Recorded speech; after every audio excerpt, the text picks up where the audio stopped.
자, 오늘은 지금 시간이 여기까지 해서 마무리 좀 하시고. 우리 온라인으로 예. 많은 사람들이 지금 들어와 있거든요. 아, 예. 오늘은 질문 하나만. 아, 오프라인에서 하나, 온라인에서 하나 하시죠. 제가 지금 궁금한 게 있다고 해서 전화 연결 중인데. 아, 예. 잠시만요. 네, 잠시만요. 제가 교수님 연결해 드리겠습니다. 네, 스피커폰으로 하시죠. 예. 예. 예, 안녕하세요.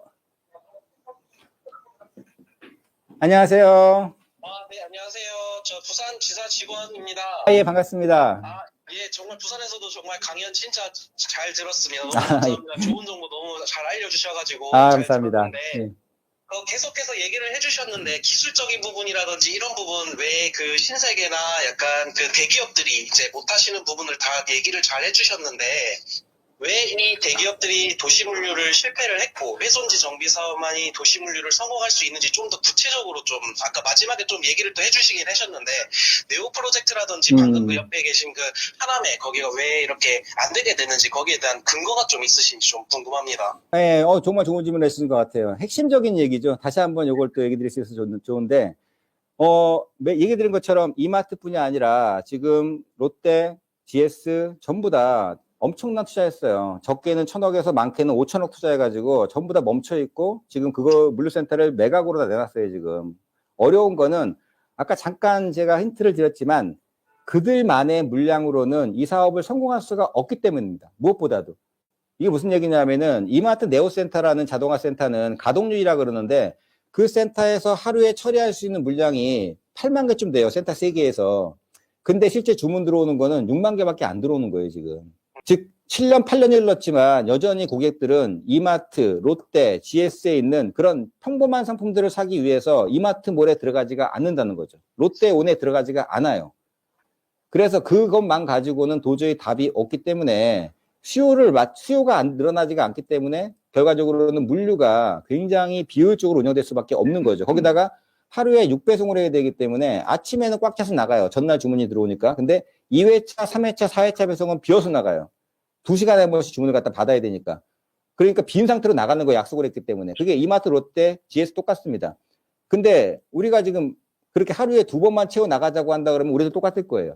근데 지금 오아시스가 성공하고 컬리가 성공한 거는 전날 주문 들어온 거를 다 모아가지고 새벽에 돌려가지고 새벽에 한 번 갖다 줘요.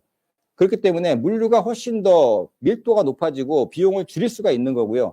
시간이 흘러가다 보니까 결과적으로 쿠팡도 마찬가지였는데 처음에는 한 차에 200개씩밖에 안 들어갔다가 지금은 400개씩 싣고 다니거든요.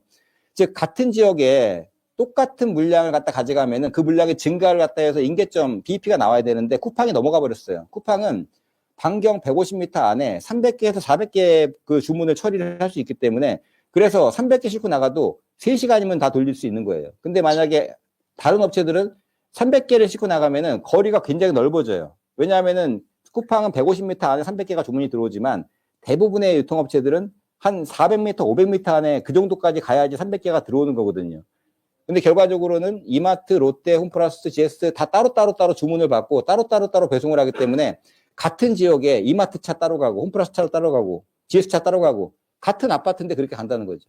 심지어는 롯데만 하더라도 새우 배송했는데 롯데 홈쇼핑, 롯데마트, 롯데슈퍼가 새우 배송을 했어요.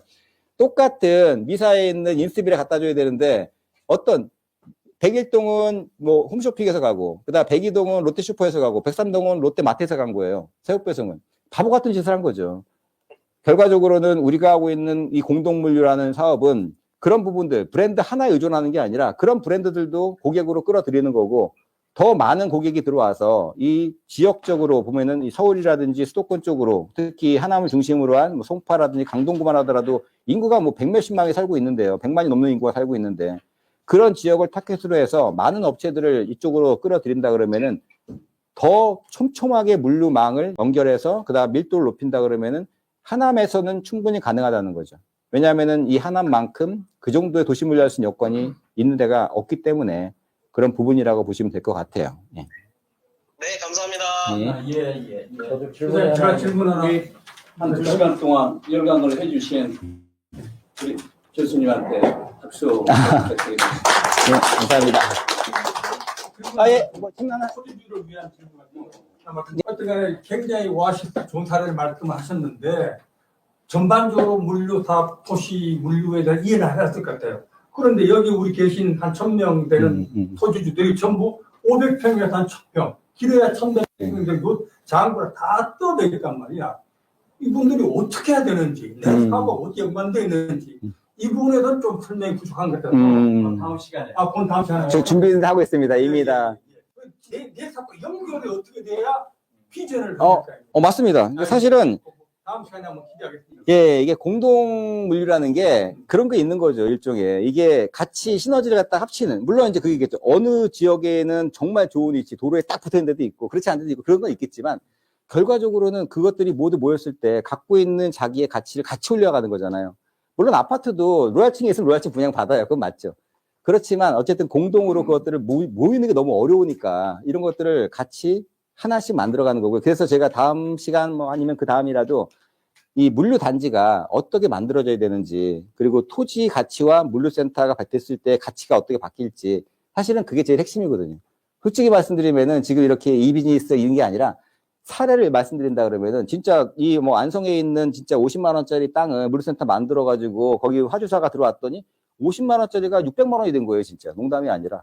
그런 게 너무 부지기했어요. 물론 그때가 경기가 좋을 때지만 이런 것도 비슷하다고 봐요. 지금 개별적으로 우리가 그것들을 다 파편화 시켜가지고 나갔을 때는 뭐 이건 뭐 1,000만 원 받을 수 있고 1,100만 원 받을 수 있겠지만 결과적으로는 이게 하나의 기업이 된다면은 2,000만 원 될 수 있는 그걸 목표로 하는 거죠. 여기 같은 경우에는 50만 원, 100만 원짜리가 아니니까. 그러니까 저는 제가 보기에는 이게 서로 지금 같이 한 마음으로 움직인다 그러면은 충분히 가능하다고 생각해요.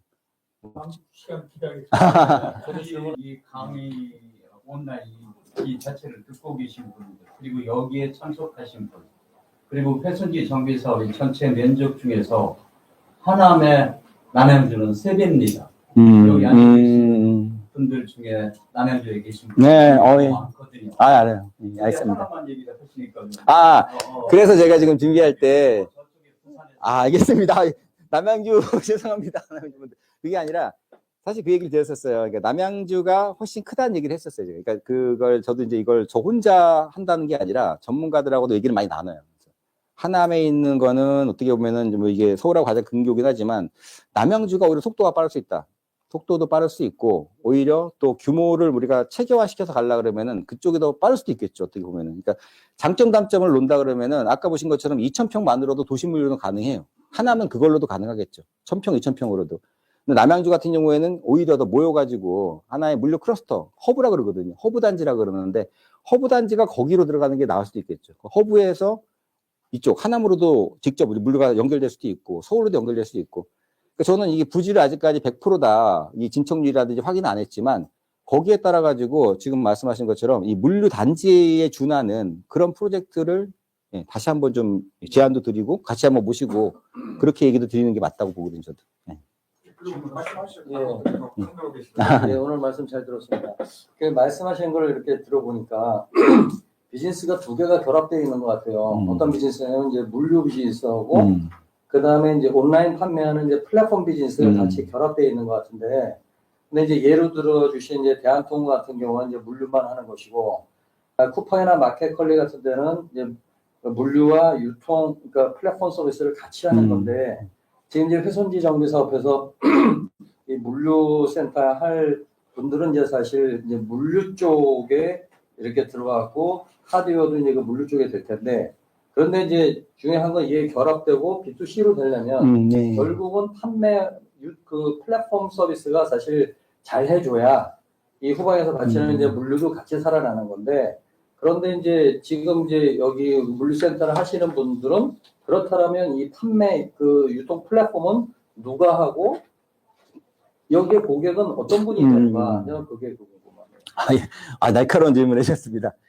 되게 넥스트 단계로 가는 그런 부분인데, 이를테면은 지금 정확히 말씀해 주신 게 대한통운하고 컬리나 쿠팡 같은 형태가 다르죠. 그러니까 컬리는 99% 직매앱을 통해서 그거를 이제 직접 배송하는 형태고, 쿠팡도 원래 그랬다가 약간 바뀌고 있는 게 컬리나 쿠팡도 이제는 지금 얘기한 풀피먼트 사업으로 들어갔어요. 그래서 컬리만 가져가고 있는 게 아니라 그쪽 새벽 배송할 때 말 그대로 무슨 뭐 풀무원 녹즙이 될 수도 있고 다 같이 가져갈 수 있도록 그런 식으로 확장이 돼 나갑니다.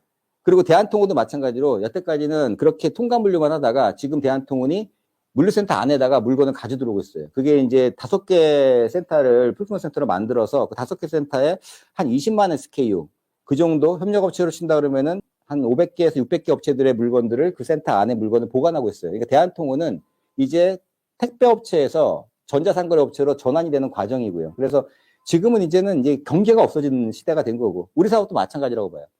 우리가 가고자 하는 마지막의 모습은 정말 가능하다면은 그런 뭐 신선 유기농 로컬 푸드가 됐던 아니면 지역 내에 있는 좋은 상품을 갖다 가져와가지고 그거를 우리가 핸들링 해주는 거지, 직매입은 안 해요. 직매입은 뭐 나중에 돼가지고 사업을 더 키운다 그러면 직매입을 할 수가 있는데, 가급적이면 1단계에서는 그런 상품들을 우리가 운영을 하면서 한꺼번에 모은다는 거죠. 우리가 마찬가지로 무슨 뭐 김치찌개를 갖다 끓인다고 하더라도 김치만 있으면 되는 게 아니잖아요. 만약에 무슨 순두부찌개 끓인다고 하더라도 삼계탕 끓인다고 하더라도 닭도 있어야 되지만 인삼도 있어야 되고 황기도 있어야 되고, 우리가 중요한 거는 그런 것들을 모아서 센터에다가 보관을 하고 그 업체들한테는 그런 물건들을 받아서 서비스를 해주면서 매출을 같이 일으키는 목표로 가는 거고요. 그 단계를 가기 전에 저는 제가 생각하는 보관 중에 하나는 그걸 잘한 업체를 여기로 끌어들이는 것도 저는 생각하고 있어요. 이를테면은 컬리 같은 회사. 거기 이제 후배들도 있긴 한데, 송파의 장지동의 물류센터 거기를 몇 년 동안 운영을 했었어요. 500평 정도 임차했다가 마지막에는 16,000평까지 임차했었어요. 그러다 보니까 비용이 너무 많이 들어간 거예요. 그 장지동에 있는 물류센터 16,000평에 1년 임대료만 160억에서 170억이 나왔으니까 센터를 막 지어도 시원찮을 그 정도 비용이 나간 거죠. 그러니까 결과적으로는 임차료 때문에 부담이 돼서 결과적으로 장지동 포기하고 바로 이제 평택하고 창원으로 내려간 거예요. 지었어요, 직접. 지금 고민은 거기에 내려가 보니까 이 도시형 물류에 약점이 생겨버린 거예요. 서울 쪽으로 거꾸로.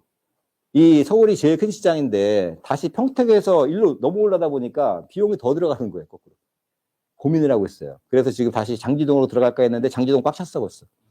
만약에 우리가 속도가 맞춰진다면은 우리가 먼저 칼자루를 쥐고 내고할 수도 있겠죠. 하남에다가 우리가 컬리 만들어 줄게.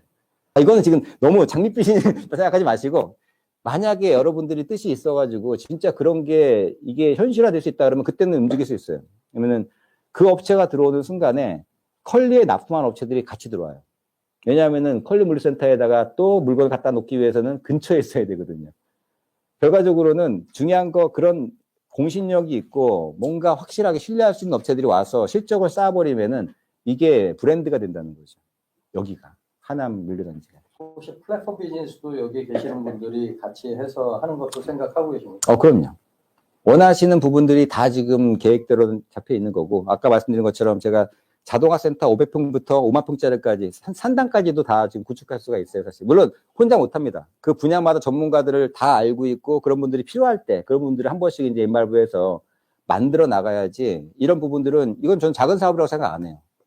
체계적으로 조금 더 키워서 확실하게 딱 틀을 잡고 나간다면은 굉장히 저는 강력한 비즈니스가 되고, 하남이 진짜 물류 거점으로 고촌보다도 더 커질 수 있다고도 봐요. 하남이나 남양주가 합쳐진다면은, 상권으로 본다면 진짜 이렇게 좋은 상권이 없죠. 남양주도 저도 사실 다산 쪽에다가 롯데도 물류센터 만들려다가 실패했어요.